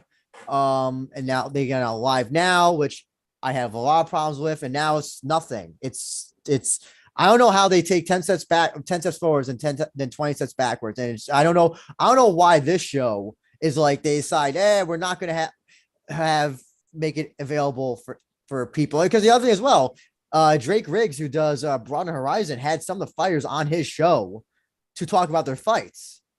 So you basically promoted a show that people cannot access outside Japan. They're probably watching a show and like shrug. Yeah. What do we do? How do we watch this? Here's like, it's like, imagine if like UFC, like, I don't know, what's it like? Imagine if you could, they were like Jiri versus Glover. Oh, well, we definitely know this show will be available in, where they have a show again? Was it, Vegas. It was Vegas. Okay. Let's just say was it Vegas or was it? Oh no, it was Singapore. I'm sorry. Oh yeah, Singapore. Okay, let's just say they decided, we're gonna have the show available in Singapore, but we don't know if we can show it outside the United States. We'll let you know. And then suddenly, like the week of, they're like, oh wait, no, we actually can't because Singapore Arena doesn't allow international streaming of their shows or some crazy shit. I don't know. You would think like UFC is like, you'd be like, what the fuck? Right, Todd? Wouldn't you be like, what the fuck are you guys doing? Nothing surprises me. Just like this thing with Tommy Fury. I saw the promoter of Jake Paul, Tony Holden. He lives near me. He lives a couple hours away from me. He used to promote Tommy Morrison, so he's a well-known guy in this area. And, he said, oh, we didn't know that this was going to come up. Isn't it your job to kind of maybe figure out if the guy wouldn't that, like if I was a promoter, the first thing I'd be interested in is the guy that we're booking, can he actually get in the country? Isn't that like the first thing we should be concerned about? Absolutely. Before we promote the fight? He doesn't live here. Can we at least make sure he can get in the country before we even talk about booking this fight? Yeah, no, exactly. I mean? It's like, whoops, we didn't know he couldn't get in the country. That should be like the first thing on the checklist. Can he get in the United States? Yes. Okay, we can move forward. Yeah, I mean, but they don't. It's like the biggest things are the things they don't think about. But Sakaki Bar and Company had the match was officially announced December on Christmas or the week of Christmas, and then fight happened in June. You tell me that between then and now, I'm also Ryzen 36 as well. I'm pretty sure they knew about that in advance. You tell me that between then and now, between those two shows, they just had no expectation of like, oh wait, yeah, we got international viewers. Yeah. Let's try and make money from them. And it's like, I can't. What type of operation you running? It's like, how do you not? It's. Okay, I'm losing my mind here. So I'm going to read two comments from Aha. Maybe it's because Japanese people might start buying pay-per-view from Live Now because it's a lot cheaper than buying Japanese commentary. So it's actually interesting you bring that up because the fight TV shows were geo-blocked in Japan. And I know this because I attended the Ryzen 11 show. And when I was like, you know what, let me buy the show on Fight to see what it looks like, I couldn't buy it because they're all geo-blocked in Japan. And then they also say maybe they're afraid to lose money once people in Japan figure out that they can just buy the English commentary pay-per-view. Japanese commentary pay-per-view costs twice as much. And I think that's through like Sky Ticket or whatever? Sky Perfect. Sky Perfect. Yeah. I don't know. It's just like none of it makes sense. Us three were sitting here, right? And you would think who can watch it would be high on the checklist, but for some reason it's not. And it's the same thing with this Tommy Fury thing. Can he get into the US? That might be like a concerning thing to know about. Yeah. You would think there's more than one person working for these promotions. Hey, Bobby, go find out if you get in here before we bother booking him as an opponent. You know? Instead, they're like, oh, I can't believe this. And it's somebody's job to know. Were there any like, because I know that Japan has very strict customs. I wonder if there's been any incident where like Pride, Dream, Ryzen try to book a fighter, but then they had like a felony criminal record, and by the time they got to Japan, like they got off the plane, like they were not allowed in because they they came up on like a felony whatever list. Mike Tyson. They didn't let him in the country when I lived there. How the fuck? They were trying to bring him there to fight Bob Sapp, and he couldn't get in the country. Okay, so see, great, great example, right? Oh, I remember that. Yeah. CJ always talks about that. The infamous fight that never happened. Yeah, you would have think that someone who worked for Pride or whoever was going to host that show would have went to the embassy and said, "Hey, can he even get in the country? Because we're thinking about booking a fight with him." You know what I mean? I mean, Jay, what do you think about this? I know you love Epic Rising. I know you like Sakakibara, but like, what as a fan does this just deject you and just like make you think like, well, in this day and age, why are you doing this to me, homie? Yes. I'm really frustrated at this. I'm trying to figure out why they're doing this. I mean, it seems like it was planned, because if you notice the fight card graphic that they released is all in Japanese this time. Yes. There's not even the name of the fighters underneath the Japanese writing this time in English, like it normally is. Yes. So it was planned to be only a Japanese. But even that, the Rise in English Twitter and Instagram were doing those tales of the tape things, with the graphics and putting them out in English. So I'm confused. Exactly. Me too. And I'm trying to think about why they would want to do that. Maybe they're trying to get a streaming service up now for us, or maybe they haven't just got their website done enough to where the Rise Stream Pass website. Stream Pass website sucks, by the way. It is a mess. I hope that is not the final thing. I sincerely hope it is. It better not be the final thing. I mean, I'm hoping that they're going to add other promotions and make it like an actual fight pass, where they have. I'm hoping they bring in like K1 and Rise even.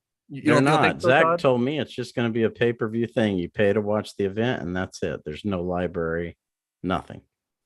Wow. They'll have library of their old fights, though. I think probably right. They're going to take. They said that he told me there would be no library. Now maybe there'd be Rising fights in the library. Yeah. Maybe. Oh yeah, that's what you pay for each event. It's not something where you pay each month and you can watch no. Okay, well, because remember when they first brought it up, they said it was going to be, the entire Rise and Fight library, and they said it was going to be for international fans are going to have access eventually. I mean, they had freaking Mayweather announcing that. You know what I mean? So yeah, I wouldn't want to buy it if it didn't at least have a library I could watch. Right. It's just I'm trying. Maybe Sakakibara is thinking that if this is only a Japanese only show, then that'll cut down on the pirating of it. I mean, that's the only thing I can think of. Maybe what they're thinking is, but I mean, it didn't work for the match. I mean, thank goodness there was so some heroes out there. I think the match was so big we could have found out that match. It's an anomaly. Rise in 36. Nobody's talking about it. Nobody gives a shit about it stateside. I was gonna write a preview for it for MMA Sucker, and then I found out, I actually can't watch a show. I'm not gonna write a preview for a show that I can't watch and that nobody else can watch. But look, I'm fully expecting them. They're gonna have international streaming for us eventually. Maybe not with 36 and maybe not with 37. But that'd be dumb. That would be legitimately dumb if you don't have a Floyd Mayweather match and it's people outside Japan can't. Well, don't forget. Remember Floyd Mayweather and Tenshin. You couldn't see that outside Japan. You couldn't see it actually in North America. It was not available. No, not legally. It was not available in North America, I believe. No, it was. Remember? No. It was. Dude, I remember getting that pay-per-view, wasn't it, Todd? Do you remember that one or no? I watched it on a stream. Yes. Oh, okay. Yeah, because I had to go because the Fight TV thing stopped after the Kyoji Minao. I think it was Kyoji Minao Cape, right? Or was it Minao Cape and no, it was Minao Cape and Kai that Minao Cape won, I believe. And then it went. And then they stopped the show for Fight TV. I had to go to Twitch to see the Mayweather thing. They had English commentary because it was still available. It just wasn't available in North America. I think it was North America and Mexico.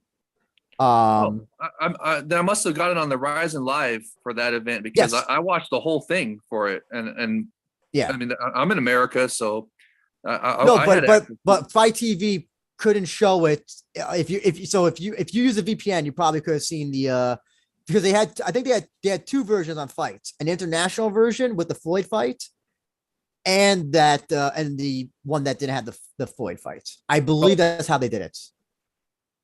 Okay, well, look, they're going to have an international stream by the time Floyd Mayweather and Takeru fight. That would just be, I mean, that would be incompetence to the next level if they didn't. If they don't have a stream available for international fans by the time the Floyd Mayweather Takeru exhibition bout happens, so I'm guessing they're going to have international fighters on that card as well. I mean, they're going to have an international stream. I don't even want to get upset about it, but I'm definitely upset that they don't have an international stream available for 36, and I'm hoping that they get one done by 37. But I mean, the way it's looking right now, it's like why not? What? I mean, I'm hoping there's going to be some heroes out there that stream it for us, but I want to give Sakakibara-san and Epic Rising my money for these events. I don't want to stream it illegally. I want to contribute to them because I love Epic Rising and the superior rule set. It's the best in the entire combat sports. There is no better rule set than Epic Rise's superior rule set, allowing full pride rules, all elbows, 12 to 6s, all up kicks, slams, everything, dude. It's just, there's nothing better. And it's just, I want to contribute my money to them, and they have got to get international streaming up, but they will. They're just right now they're in transition. Sorry, Jay. I know you like to talk about the soccer Go kicks. Aha says, I'm most excited for Ren versus Suzuki in Rise of 36. No, that's the fight I'm looking forward to the most. Absolutely. Me too. And Sogukaku, our boy CJ from Sogukaku, says, so naive, thinking they care about the international fans. Hey, they had Pride on DirecTV pay-per-view since from that was 100 years ago. That was 100 years ago, Jay. That was 100 years ago. Hey, that was Sakakibara-san as well. I mean, so and they had the Epic Risings for a long time on Fight and Live Now. So I mean, it's just, and Aha says they only care about international fans and if it's going to bring them money. And I think the international fans do bring them money, but the problem is that when you make it difficult, it's like a chicken and the egg thing. It's like, when you make it difficult and we can't give you money, then you like turn around like, oh well, it's clear that the international fans don't care about us. It's like when Pride started airing the stuff on DirecTV, wasn't that when they brought Jerry Millen in? Yes. Yeah. So that was the other thing. They brought in people that could kind of make that happen. Was Jerry Millen and Ryzen doesn't have those people. Yeah. Was Jerry Millen there from 2000 on? Because I remember it was a 2000 Grand Prix. That was the first one from Pride that I remember being on DirecTV. The other ones, you're right. Yeah, they did bring that one on. Okay, so Millen was on from then. I mean, well then who do they have doing the Fight TV stuff with Epic Rising? I mean, was it Millen again for that? No, I think that was just Fight TV. Just Fight TV. Jerry was doing some stuff with Verizon initially, but I don't believe he is now. Obviously, I think he's I think he has a marijuana business in Michigan. I talked to him when I first did my show. He was one of my first few guests, and I remember him talking about how he didn't want Boston Steven to be doing the skits and things like that. That was something that he ultimately got rid of. But I just don't think Ryzen has a lot of American employees to do that kind of stuff. Oh no, they absolutely nor do they care to. Oh, we got two comments. CJ says it's funny that Deep and Pancreas have international streams. Though CJ, we gotta talk. I don't think that Tyget is a great streaming service. I think we both can agree on that. Aha says I think there's not just not enough internationals viewers for Sakakibara to care. And then CJ says, CJ also says Sakakibara wasn't in charge in 2000. It was that guy who, quote, killed himself. Marsta, yeah. Okay. But actually, so I want to throw it to you, Todd. Any last thoughts on the match? Rise of 36, international streaming. I don't know. The guy who killed himself. I don't know. Floor is yours, man. Well, I mean, I think some of the stuff I had said already, which is I would think eventually, maybe not right away, but eventually they would want the show to get bigger. And I know, not being able to bring in foreign athletes is it's difficult when you can't bring in opponents that aren't Japanese to fight these guys, because you need some of that. But I would hope at some point that this will start to be, they'll be able to grow it to what it maybe once was. I would like to see Japan reach that kind of prominence again. I think the Yes. fans deserve it. I think the fighters there deserve it. You know, I think when they're doing it big, and I said this on Twitter, when Japan does an event like this, nobody can touch them. Absolutely. Nobody can put on an event like that. No one appreciates it more than their fans do. They're just at another level compared to everybody else. And maybe that's why none of the English speaking media were talking about it, because I wouldn't have been surprised if the UFC put feelers out there. Hey, don't bring this up, that these people are kicking our ass tonight. You know, we don't want everyone knowing that they're about to do a $29 million gate, you know, just pretend it didn't happen. Yeah. And also actually speaking about that gate, listen, you know, all those organizations, Rise, and K1 clearly made some nice money from it. So there's no way I can ever believe that that's too expensive at this point for international streaming for any of their shows. They all made pretty much a good amount of money that they can sit on for quite a while. Yeah. And Todd's absolutely right. Dana White probably sent it in to all his little media lapdogs, not talk about it. Just like, dude, back in the day when Pride was kicking their ass as well. When Anderson Silva came over from Pride to UFC, they sent out their media lapdogs and their online legion to try to cover up that Anderson Silva was a Pride fighter originally, and they acted like he was just a UFC fighter, and he became one of the greatest UFC fighters. But he was a middle of the road. He was still an exciting fighter, but he was just a regular guy in Pride. So I have no doubt that Todd is correct on that's why we didn't see a lot of international attention, because from the media, because Dana White probably sent it in. Hey, I don't want to hear you guys talk about this. So that's probably, even the guys that aren't on their side, like Ariel Helwani and Luke Thomas, I mentioned this to him when he came on my show. And I mentioned on Twitter, you guys aren't going to tweet about this at all. This is like the biggest combat sports event in the last 20 years. Well, you guys are combat sports guys, right? You know, you're fans of this. This is the biggest event in the last 20 years. Mm-hmm. Bigger than any UFC gate in history. Yeah, exactly. Oh, I'm glad you called him out on that, Todd. That's the UFC media for you. That's what I like to call them. They're not the MMA media. They're the UFC media. We're the MMA media. But also, I'm also going to just give a little bit of. I'm going to put a little, like, I understand. You know, the match didn't really do anything to promote, these guys outside. Like, as I don't know, was there any way to set up interviews with the fighters? I don't know. I didn't know how. I want to set up some stuff for the Japanese kickboxers, but like, do I reach out to K1? Do I reach out to Ryzen? Do I reach out to Shingo? There was no, like, I kind of know who to contact when it comes to Ryzen and for Rise and Pancreas, but like the match didn't make it clear, like, oh, who do we contact? So I'm going to be a little bit more understanding if, like, if a tree falls in the woods and nobody's there, does a tree really fall in the woods, or does it make a sound? And I'm sure they knew it was happening, though, as fans of the sport. I have a job. I'm just doing this stuff because I like doing it. Yeah. I'm sure they could have said, you know what? This thing that's happening tonight is pretty damn awesome, Yeah. It's not like they had to cover every match or tweet nonstop during the event. No, they could just said, you know what? There's a fight happening tonight in Japan. 60,000 people are going to be there. This is unbelievable. I get you. Yeah, exactly. I get what you're saying, but it would have been, I would have, like, if I didn't know how to reach out to arrange interviews with these fighters, it's I don't know. I don't think they did their due diligence maybe to put it out there themselves.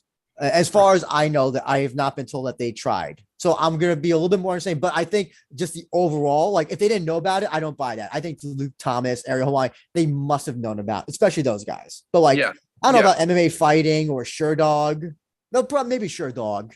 MMA fighting, though, I don't know if they would. Well, actually, who was it? Was it Mike Heck who wrote the recap for Takeru Tenshin? And I think he accidentally wrote like Takeru. He called Takeru Nasukawa, but I think he meant to write like Takeru versus Nasukawa. I think he did something. He did something where he mixed up their first and last names, and it was he gave them both the same last name. And and he misspelled Takeru's last name. He called him Seagawa. He called him Seagawa. Hey, well, hey, well, at least we got a just an article about it. So I mean, Oh that's yeah, better than that's the nothing, I most. guess. CJ, I want to ask, are you going to be watching Ryzen 36 this week? And also, CJ says, did JayWolf see that other Ryzen hit piece that got published? No, what happened? Does it have comments on it? I'm gonna attack right now. CJ, is this the Blast News article? Is this the Blast News article with the audio? Just clarify if that's the one. Okay, and hey, and if CJ gets it, CJ, get it on Stream Pass. I'll PayPal you money to have access to the replay for you. Well, here's what CJ would do. I know he would do this. He would just set up a camera in front of his TV. You know, you hear like all like it would not be like a what was it? Oh, of course. I should have figured. Yeah, he's looking forward to. He's going to be watching Oshima versus Yamamoto, and he says yes, that is a Blast News article. JayWolf, I will send you that article. It will make you cry. And God! actually, they might have comments on it. I'm gonna blast them. Well, Todd, I remember you had Inoue on to talk about the audio. That this article has the audio purportedly that took place, that recording. I mean, I believe there's truth to what happened. I don't think. Well, again, we come back to what makes sense. I would think if I was working at Food Jack, the first thing I'd be asking is, did this really happen? Yes or no? Okay. If it didn't happen, we're showing the fight, period. And now, if we know it happened, I need to know. Does anyone have the audio of this? I'm sure. I would think they knew it was likely, so I believed it. I didn't think they'd pull something of that magnitude without finding out if it was true first. CJ says, I'll film a reaction of me watching the show for you guys. You know, you gotta do you know what you gotta do? Who's the guy from Barstool Sports who when Connor had his return fight against Cerrone, who like had that reaction video that was very cringe? Yeah, he's the guy who always wears a tie. What's his name? I don't know. Robbie. Oh, Robbie Barstool. Is it Robbie Barstool? I think it is. That's what he calls himself. Oh yeah. So that's what you gotta do. You gotta do that. You gotta react every way, all the time for every fight, like he did. CJ, do you remember that CJ? JayWolf. That guy who was reacting to the Connor winning. Yeah. And I also remember bringing that up. Remember there was a guy for one of those fights where he was like streaming the reflection of his glasses watching the fight. My favorite was the guy who I think it was Aldo and Jan. I think it was Aldo and Jan, maybe. But the guy who had the thing on the bottom right, and he had his like PlayStation controller, and he was like pretending like he was like playing like the UFC game. Yeah, I see guys do that. That's always funny. That's what you gotta do, CJ. You gotta you gotta have like a PlayStation controller and do that whole thing and be like pretending like you're playing like what's the game? The Pride FC game for PlayStation 2. Actually, so JayWolf, you have any last thoughts on a match? Ryzen 36. Yeah, absolutely. I'm just real happy to be on here to talk with you guys about it. It was a great show. It's a privilege to be here with Todd. I love your podcast, Todd. You do great work, and you, Drew, you always do fantastic work for Epic Ryzen as well, and just non-UFC MMA content that I love. And just real privileged to be here with you guys talking about this. The match was absolutely sensational. I love how many records it broke with, beat the UFC's ass. I just love that. And it was huge for combat sports in Japan. I want Takeru to not be. I'm glad that he's feeling better about it. I was upset that he was so upset about it, and I'm happy that he is not going to retire off of this. I'm glad he's going to come back eventually. I want him to not. Like he was saying that a lot of his fans are showing support to him, and I'm happy that he's taking that to heart and not like letting this loss just destroy him. And I'm just happy. I want him to come back and know that he's loved and appreciate this match and him taking this fight. And I appreciate the Sakakibara and all of them, the K1 brass, the Rise brass that came together to give us this badass, crossover event where it's K1 versus Rise guys. It was just so much fun. Just had a blast. It was just so much fun. And, but just please give us a free international fans a way to stream and give you guys our money to watch this stuff. I want to support you guys. It's just so much fun, especially for Epic Rising. I mean, I love Rising. Like I said, they have the best rule set in the world, the best in history so far, besides the original UFC with no holds barred. But it's just, you got to, and I'm sure they'll give us international streaming eventually. But just, we need to videotape Jay asking Sakaki bars, please, I want to give you my money. I think that'd be hilarious. You can make some sort of pleading video and we'll send it to him. We got it. There's someone, Ensign could get it to him, I'm sure. Yeah. But yeah, let's have him send it to you. You could have some sort of, when I hear you say I want to give you my money, I can't stop laughing. It's hilarious. It's true though. I mean, I love them. I agree. Love them. I love their product. Well, it's just, this is the same issue, it's not an issue so much now, but I don't know if anybody here is into video games, but this used to be a big thing, like with PlayStation 2 to a degree, but like when Japan would just not localize like these great games and then people would just wind up buying the Japanese version. And then, they would just play the games that way. And it's the same thing. Well, actually probably the most famous example is a game called Mother, which is part of the Earthbound series. And the third game never came out to Japan, but came outside Japan.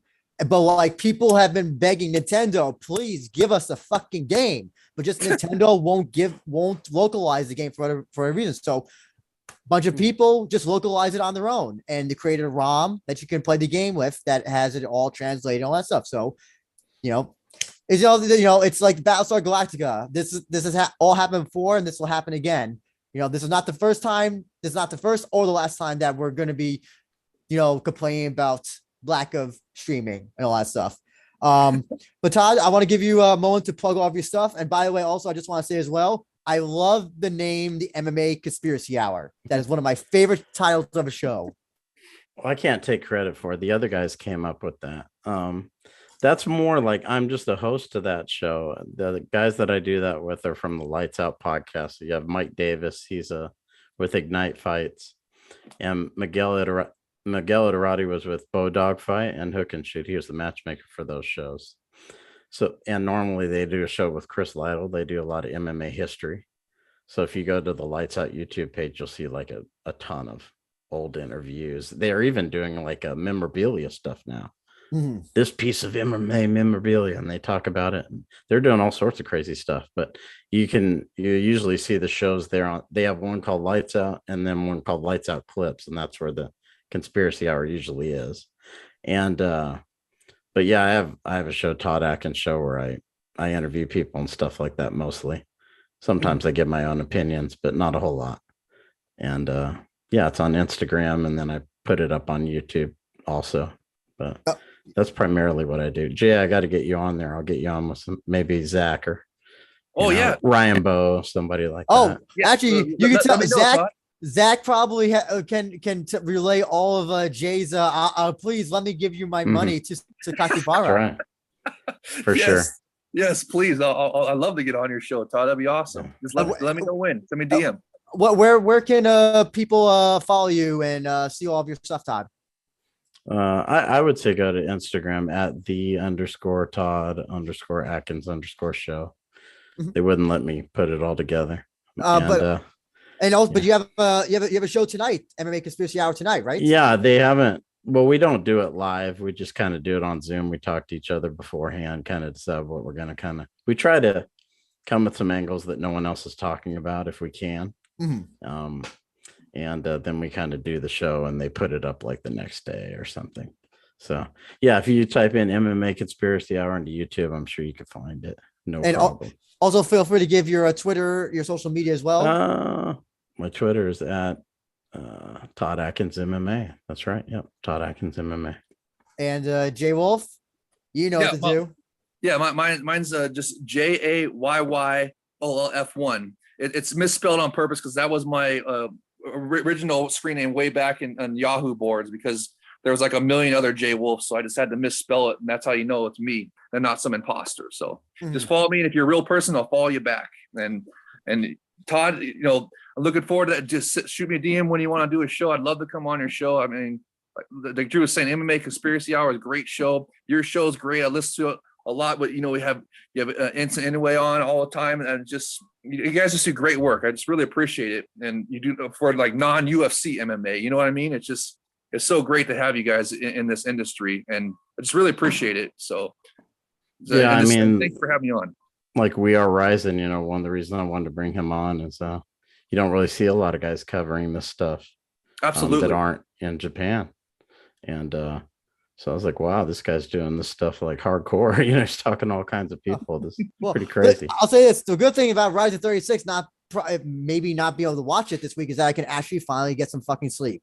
So that's the one good thing I can look forward to, is sleeping on a weekend. We got two last comments from CJ. He says he's going to play the one championship game that they announced 5 years ago. I remember that. They announced they were going to make a video game. Was that the same time that they said they were going to do a show in the United States in like North Carolina or something? No, it's Colorado. Colorado, rule change. They got a rule change where they allow grounded knees in Colorado. Yeah. I mean, dude, it's awesome. I have the Japanese K1 game if y'all want to play it. Do you have that? No, I don't. I had the Pride FC game.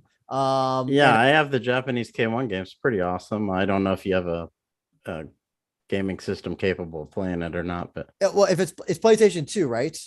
Yeah. If it's a Japanese version, I would have to like tinker with my PS2 to actually like play that game, because the whole PAL region or the region differences. But I know I'll hook you up. I'll send it to you, man. Oh, I appreciate it, man. My wife doesn't let me play video games anymore anyway. So. Oh God. Oh. I'm just kind of like I'm just kind of like do this stuff. This is kind of like my hobby. I got you. Aha says, what amazes me is that there's no word from Ryzen about the international viewers not being able to watch Ryzen 36. International fans who have been paying for pay-per-view all this time are going to feel betrayed. And I don't know if I feel betrayed, but I'm just kind of like disappointed. Just like exactly, yeah, just disappointment. It's like we're used to it. we're used to it at this point, and it's just like we just still there are people who stay up to watch Battle of Muay Thai events through VPNs on the Beyond Kickboxing Discord. So there's this is a tale as old as time. People trying to watch Japanese MMA and being told no, you cannot, and then figuring out how to watch Japanese MMA despite being told we can't. So that's how the world goes. And I appreciate both of you gentlemen coming on. Jay, Todd, all of you doing great work as well, especially you, Todd. I love you now have gained a new fan with the MMA Conspiracy Hour and all the interviews and the instant anyways. I'm glad that you're covering that as well. And JayWolf, we know you're Rise's biggest fan, so you'll always be there. But hopefully we can all reconvene at some other point. If you see any oddball stories MMA wise, you could send me some. We'll probably do it on the MMA Conspiracy. That's kind of what we do. We want to find something that's kind of weird. I want to send you the article, the Ryzen hit piece, because if you send that to Inoue and Zach maybe knows about it by now, that is something that you guys definitely need to talk about on your show. Okay. Because it is very much it's got a lot of hot things that are not looking good, I'll say. Yeah, shoot it to me. Okay, great. And thank you everybody for joining the chat, and we'll see you on